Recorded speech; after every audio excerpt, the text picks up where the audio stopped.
మా ఊరికి బెంగళూరుకి చాలా దగ్గరగా ఉండేదన్నమాట, కర్ణాటక బార్డర్. కాబట్టి నేను అక్కడ బెంగళూరులో చేయాలనుకున్నాను. బెంగళూరులో బిజినెస్ స్టార్ట్ చేశాను. లాంగ్వేజ్ తెలీదు, ఫ్రెండ్స్ లేరు.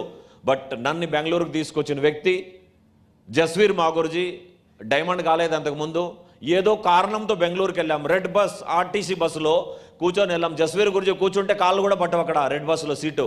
జస్వీర్ గురించి పాపం మధ్యలో సీట్ ఇచ్చి ఇట్లా సైడ్లో కాలు పెట్టుకోమన్నాను.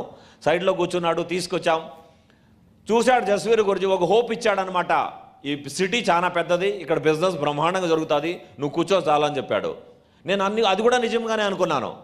ఎస్, నా అప్లైన్ చెప్తున్నాడంటే నేను ఏ రోజు ఎవరిని తేలిగ్గా తీసుకోలేదు. ఎస్, నువ్వు చెయ్యొచ్చు, ఈ సిటీలో పవర్ ఉంది, నువ్వు కూర్చో అని చెప్పాడు. నేను అలాగని కూర్చున్నాను. ఆ తర్వాత వచ్చాడనమాట great royal team, tiger team founder leader Vikas Yadav Guruji గారు నాకు హెల్ప్ చేయడానికి వచ్చాడు. Thank you.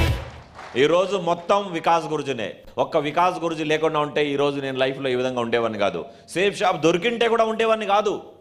సేఫ్ షాప్ దొరకడం పెద్ద గొప్పతనం కాదనమాట. సేఫ్ షాప్ దొరికిన తర్వాత మీకు గైడ్ చేసేవాళ్ళు ఎలాగున్నారు, కోచ్ చేసి మిమ్మల్ని ముందుకు తీసుకెళ్లే వాళ్ళు ఎలాగున్నారు. 3 నెలలు 4 నెలలు కంటిన్యూగా వచ్చి బెంగళూరులో స్టే చేసేవాడు.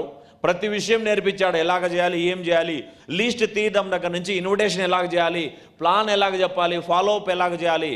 లాంగ్వేజ్ తెలీదు, అయినా కూడా లాంగ్వేజ్ నాకు రాదు, సౌత్ ఇండియన్ లాంగ్వేజ్ అనే ఫీలింగ్ లేకుండా ప్రతి విషయం నేర్పించాడు.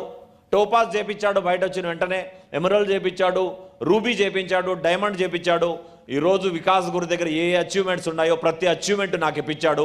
ఈరోజు తల్లిదండ్రుల తర్వాత ఎలాగైతే ప్రతి ఒక్కరు కోరుకుంటారో నా లైఫ్లో గ్రేట్ మెంటర్, నా లైఫ్ కోచ్ ఎవరన్నా ఉండారంటే అది ఓన్లీ వన్ వికాస్ మాగుర్జీ మాత్రమే.